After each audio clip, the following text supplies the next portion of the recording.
Terima kasih untuk Anda yang masih bergabung bersama kami di IDX Langsung Closing, dan di segmen ini kita akan review bagaimana jalannya perdagangan di sepanjang hari ini. Dan kami ingatkan kembali Anda masih bisa berpartisipasi di telepon interaktif di 021392 di 5252, dan juga ada WhatsApp interaktif kami di 0812 di 1398 di 3749 seperti yang tertera di layar televisi Anda. Dan saat ini kami sudah terhubung melalui Zoom bersama dengan Bapak Chris Aprilioni selaku Branch Manager Jasa Utama Kapital Sekuritas. Kita akan langsung sapa saja. Pak Chris, selamat sore. Apa kabar, Pak? Ya, sore Mas David, baik. Terima kasih Pak Chris sudah meluangkan waktu di IDX Channel. Hari ini di harga saham gabungan kembali mengalami tekanan, Pak Chris. Ya, Tapi di penutupan sesi kedua hari ini tampaknya ada sedikit perlawanan dari IHSG. Karena tadi sempat koreksi di bawah 68, namun di penutupan sesi kedua 68 kembali berhasil ditembus meskipun tekanan yang terjadi di 1,07%. Analisis Anda? ya, kalau kita lihat memang ISG di bulan November kemarin karena sideways yang berkepanjangan ini menentukan langkah investor ini apakah ISG akan lanjut ke atas atau akan ada koreksi ke bawah, sehingga ketika ISG waktu menembus area 7.000 closing di bawah 7.000 itu menandakan ISG kemungkinan secara short term akan ada koreksi. Ini yang mengakibatkan secara jangka pendek ISG mengalami penurunan, ditambah juga Goto yang mempunyai market kapitalisasi besar yang terus terdampak ARB, sehingga ini juga menjadi salah satu penyumbang untuk pergerakan IHSG semakin ke bawah ya Mas David. Baik, Pak Kris, bagaimana Anda melihat apakah di sepanjang perdagangan hari ini IHSG sudah melakukan perlawanan tidak Pak dengan koreksi yang cukup dalam di beberapa hari terakhir? Karena Ya, di perdagangan kemarin kalau tidak salah level penutupan merupakan level terendah di sepanjang perdagangan hari tersebut. Kalau kita perhatikan memang di belakangan mulai terlihat ya perusahaan-perusahaan big cap seperti LQ45 mulai ada perlawanan untuk mengalami peningkatan, terutama banking. Mungkin BSCA-nya masih mengalami closing di area bawah, tetapi beberapa perbankan lain seperti BNI, Bank Mandiri, dan Bank BRI mulai terlihat ada perlawanan, sehingga kita melihat mungkin ini juga terlihat dari area support ISG di bulan Oktober kemarin sudah dekat ya, mungkin akan ada rebound terlebih dahulu ya. Baik, Pak Kris, bagaimana Anda melihat potensi pergerakan di harga saham gabungan dalam jangka pendek ini dengan pelemahan yang masih terus terjadi meskipun ada pembalikan arah di level 67 ke 68, Pak?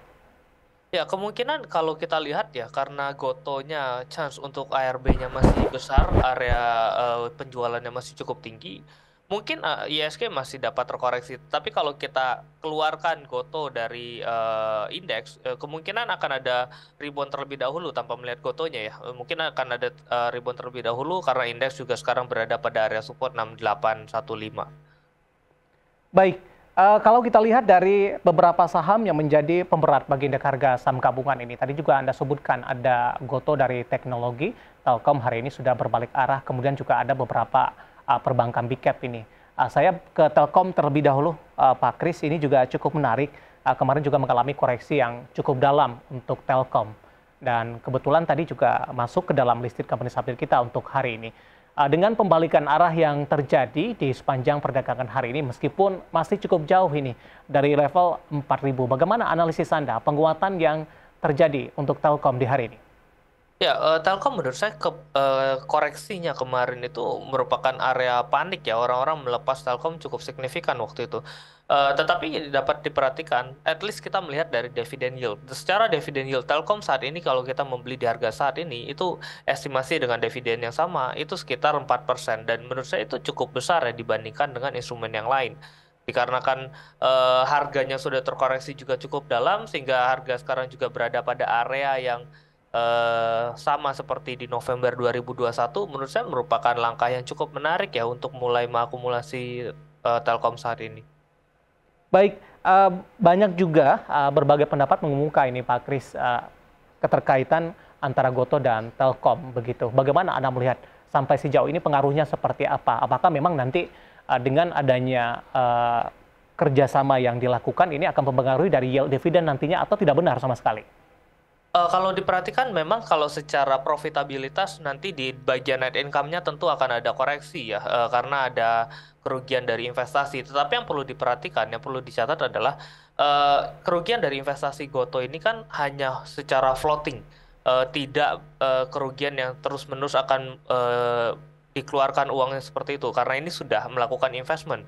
Jadi secara dividen yield mungkin akan cenderung tidak terlalu berpengaruh ya, dan ini tidak berpengaruh pada kinerja Telkom ke depannya. Justru jika memang area bottoming Goto di tahun ini mungkin karena terus melakukan ARB, tahun depan kemungkinan laba bersih Telkom dapat melihat at least mungkin akan terjadi peningkatan cukup signifikan jika saham Gotonya nanti naik kembali seperti itu.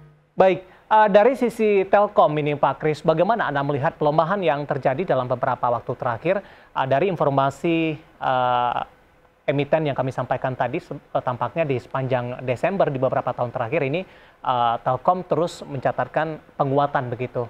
Kalau kita lihat dari Desember dari tahun ke tahun, namun di sepanjang bulan ini lebih justru tertekan. Mempengaruhi peluang tidak untuk Telkom dalam memanfaatkan momentum window dressing nantinya?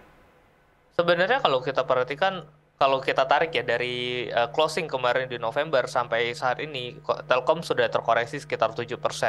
So, untuk kembali mencatatkan kinerja positif, at least Telkom harus balik di atas area 3.900, mungkin 4.000-nya.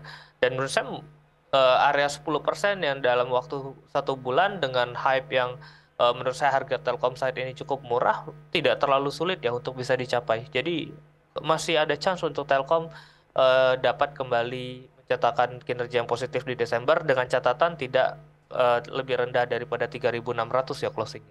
Oke, 3680 penutupan hari ini, besok arahnya kemana Pak Kris? Singkat saja. Ya karena closing hari ini masih cukup bagus, close dekat dengan high, mungkin masih dapat kembali menguat ya dengan area resistance di area 3770. Baik, review pergerakan indeks harga saham gabungan dan juga review dari Telkom yang hari ini berbalik arah mengalami penguatan di 2,22% dan tampaknya masih terbuka cukup lebar untuk Telkom untuk mengejar ketertinggalannya sampai dengan akhir tahun ini. Dan lagi-lagi keputusan investasi tetap pada tangan para investor dan trader pasar modal Indonesia. Pak Kris, menarik, kita akan jeda terlebih dahulu, nanti juga kita akan singgung bagaimana posisi saham-saham perbankan big cap yang hari ini kembali mengalami koreksi yang cukup dalam, dan juga kita akan melihat saham-saham pilihan apa saja yang Anda rekomendasikan, dan pemirsa kami akan segera kembali sesaat lagi. Ya, pemirsa, masih di IDX Extension Closing dan kita masih berbincang bersama dengan Bapak Kris Aprilioni selaku Branch Manager Jasa Utama Capital Sekuritas. Pak Kris, kita lanjutkan kembali. Selain dari teknologi yang hari ini menjadi pemberat, saham-saham perbankan big cap tampaknya hari ini juga memberikan kontribusi yang cukup besar. BBCA hari ini kembali mengalami koreksi yang cukup dalam dan semakin jauh meninggalkan level tertinggi yang pernah dicapai sebelumnya. PMRI juga meski demikian, beberapa saham juga masih bergerak di level atas. Bagaimana analisis Anda pelemahan yang terjadi terhadap beberapa perbankan big caps di sepanjang perdagangan hari ini? Dan lagi-lagi kita coba kaitkan dengan momentum window dressing nantinya. Apakah memang koreksi yang terjadi merupakan harga diskon yang ditawarkan? Ya, kalau diperhatikan sebenarnya pergerakan dari banking ya, big caps banking masih berada pada area uptrend, area positif, sehingga justru kalau kita melihat Desember yang kesempatan untuk window dressing, justru kesempatan untuk kita bisa membeli saham-saham big caps banking jadi lebih murah ya dibandingkan kalau kita melihat yang dari kemarin terus mengalami peningkatan yang cukup signifikan. Baik, kita ke BBCA terlebih dahulu. Pak Kris, hari ini melemah di 2,59%, 8450, sebelumnya sempat menyentuh ke 9.300-an kalau tidak salah, Pak. Ya. Ya, kalau kita lihat BCA mungkin karena close sama dengan low sama dengan hari ini, sehingga berarti demand sell-nya masih cukup besar ya, sehingga besok kalau area potensial menurut saya BCA yang cukup menarik di area 8.200-an merupakan area best buy ya untuk BCA di bulan ini.